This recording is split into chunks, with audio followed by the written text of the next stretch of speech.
Hello, everyone. My name is Kevin Coppinger. I'm the sheriff here in Essex County. And first of all, I'd like to thank the Exchange Club of Haverhill for allowing us to submit the names of two of our staff who have done an outstanding job for us here in the Essex County Correctional Facility. And we really appreciate this opportunity to nominate them for one of your First Responders Awards. The first candidate, we'll say, is Officer Caitlin Bradberry, who is to my far left, and followed by our Director of Clinical Services, Jen Padre. Both of these ladies work in different roles. However, each role complements the other to a high degree, and obviously our number one concern in the jail system is safety. So starting with Officer Bradberry, I would just want to nominate her for an incident that occurred in January of 2021, a little over a year ago. And keep in mind, that was during the peak period of COVID. And Caitlin was actually helping a nurse on a medical pass, handing out medication to inmates when an incident occurred in what we call the 120B. That's a housing unit that houses many of our gang members. And it was a fight. And Caitlin, based on her training and experience, obviously immediately responded to assist. And this was a major fight. At the end of the incident, we had about 19 individuals who were being combative. Caitlin went in, tried to break up the fight between two individuals, noticed one of the individuals was armed with what we call a shank, which is a homemade weapon, like a knife. Obviously, very, very concerning and could be very deadly. Caitlin engaged this individual and really tried to just diffuse the situation and control it, but it was what we call hands-on. She was, had to wrestle with this male individual who was much larger than her and had size and weight as an advantage. Caitlin stuck with him. It wasn't, I watched the video. I got to tell you, I was very, very impressed at how she maintained her attempts to control the individuals and, obviously from a safety point of view. At one time, she was pushed away and she re-engaged. She obviously alerted fellow staff members of the weapon as more and more help arrived on scene. And this went on for quite a while. And even one point in that time, that weapon was being held in the inmate's hands. And he had an opportunity. He could have put that weapon right into her back. And thank God he didn't. And Officer Bradberry, stood her ground. And with eventual help from some of the fellow officers, they took control back of the situation. And even though one inmate was stabbed out of the 19, it was not that serious. So my hat's off to Caitlin. It was an incredible job. I had the opportunity to issue her a commendation from the Essex County Sheriff's Department, which is the highest award we issue here in-house. So this is a great opportunity for us to go outside and have the Exchange Club again recognize Caitlin for her outstanding effort. So Caitlin, congratulations. I think that's outstanding. So can I ask you first though, what was going through your mind when you saw it, when you first saw what was happening, and what were you thinking? Well, at first I didn't see that he had a knife in his hand, the way he was bladed, but then quickly found out that he had it in his hand. He threatened me with it, and I was like, well, I could either let go of him, someone else could get hurt, or I could try to restrain him, do my best, try to get him down on the ground. Excellent. Yeah. Now, I know a lot of stuff in our profession. We talk about training and muscle memory. Mhm. And again, having watched the video, you went right in based on what you have been trained to do and over your years of experience. Did you even realize you were doing what you were doing? Did you just kind of go into No. auto mode? No, I didn't realize the way we were it was almost like we were on a dance floor because I was trying to restrain him but keep away from the knife. So it was kind of like we were like on a dance floor just dancing across the unit. It's funny you said that because I wanted to say you were dancing with him when I was looking at it, but not something like you might consider in a local club, a nightclub or something. It was a different type of dance, but again, you did an outstanding job. Do you like being a correctional officer? I do, yeah. And what's the best part about being a correctional officer? Anything that really stands out to you? I said it in my interview years ago that the reason why I wanted to do it was to try to make it a safer, more efficient place for myself, my coworkers, my partners. So just there's not a lot of people, you do your job and you forget that there's people behind closed doors that are also just watching your back and trying to support you. So. Well, again, congratulations. It was an awesome job. And we're all, speaking for the whole department, we're all thankful that you were not injured, nor any of our staff. Unfortunately, that one inmate got stabbed that day, but thankfully that was not serious. So job well done. Thank you so much. Thank you. The second candidate here is Jen Padre, our Director of Clinical Services. Jen is no stranger to the Essex County Sheriff's Department. She's been here a number of years working for WellPath, who is our medical and mental health provider on a contract. And a couple of years ago, we actually brought Jen on board as an employee of the Sheriff's Department because we wanted to kind of up our game, so to speak, particularly in the area of mental health. Some of you may have been around for a few years.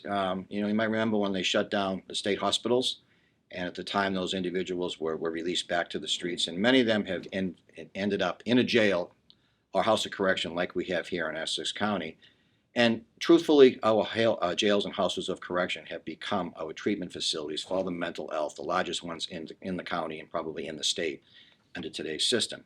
So Jen brings a world of expertise in her background and training in the area of mental health and trying to address the needs of not only the inmates, but also our staff. And when you think about our staff, they are our major number one resource for us. Keeping our staff healthy and safe is a key to what we do here. But Jen is always on top of issues raised by inmate behavior. She works very closely with the WellPath staff that I mentioned before. But her heart and her soul is really into the whole issue of how do we help these individuals that are charged to our custody, the inmates, and how do we find the best services. And I can tell you it's not infrequent that I or some of the other senior staff may call upon Jen, because we get calls from family and attorneys of some of the inmates just talking about a particular issue and how do we better serve these folks. And honestly, we have some inmates here with serious mental illness. A lot of times we have to coordinate with outside sources to achieve better goals and results. So Jen, again, from the bottom of my heart, I thank you for what you do. You are a huge asset to us. But any thoughts on overall how are things going with the population here? So I think things have come a really long way, even from when I started several years ago. And just by the fact of having the opportunity to be in this position for you and for the county speaks volumes as to, the commitment of the department and you as to providing, clinical services that are best practiced, evidence-based, which is really what we want to be doing if we want to help these individuals so that when they return to our communities, that they come out in a more stable way with resources that they really need to kind of fill some gaps in their life. Awesome. And I would point out one program that we put together about a couple of years ago, actually during COVID, and Jen was instrumental, is our COPE program, Correctional Opportunities for Personal Enrichment. It's a program where we took some of the inmates out of traditional hardcore cells, put them into a dormitory-style housing, hired new clinicians, and embedded them in that unit so we could help the inmates to give them better care in a less threatening or a less anxiety-inducing environment. So can you tell us a little bit about that? Sure. It's providing an opportunity for individuals while they're here to live in an environment that they're able to utilize some more coping skills. There's freedom around movement, socialization. They have access to treatment programs right on their housing unit, and they have access to case management staff that are also on the unit. So there's a lot more support for them right there. The staff also work with the probation officers and their attorneys and outside resource providers to ensure that these individuals have what they need when they get back out in the community. So it's much more focused on, the sensitive needs of individuals with mental health issues while they're incarcerated, helping them to build some good foundation while they're here to then get back out in a successful way. Awesome. And one last point I would like to make too is, as I mentioned a few minutes ago, our staff are our greatest resource. So we're always looking to do things better and keep them healthy. You heard Caitlin's endeavor. Stressful, absolutely and truly.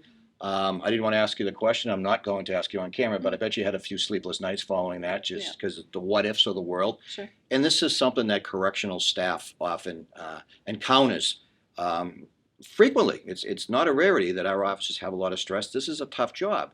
And Jen and some of our peers here have put together a wellness program on our behalf to find better ways to provide services to not only the inmates, as we talked about, but also to our own staff, to give them coping mechanisms and other avenues so they can have good, better health all overall. So just a couple weeks ago, we had a wellness fair here, our first annual.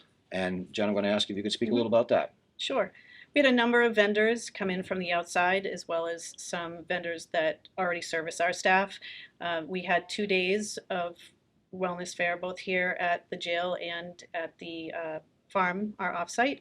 And we were able to really take time with staff, offer them some support, some general education about all different kinds of things, and more of a holistic way to take care of themselves and learn things about nutrition, about relaxation, um, about, yoga, meditation, other things related to, their finances and planning for retirement and things like that.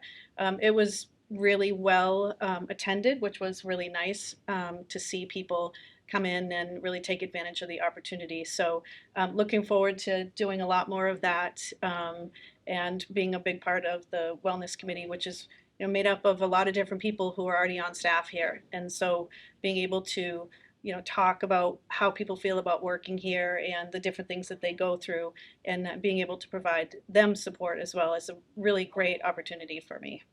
So, ladies, in closing, I want to thank both of you again for all you do. We're very proud of you. You're both ultimate professionals in our organization. Your dedication is second to none. And once again, to the Exchange Club of Haverhill, thank you for this opportunity. It's very much appreciated.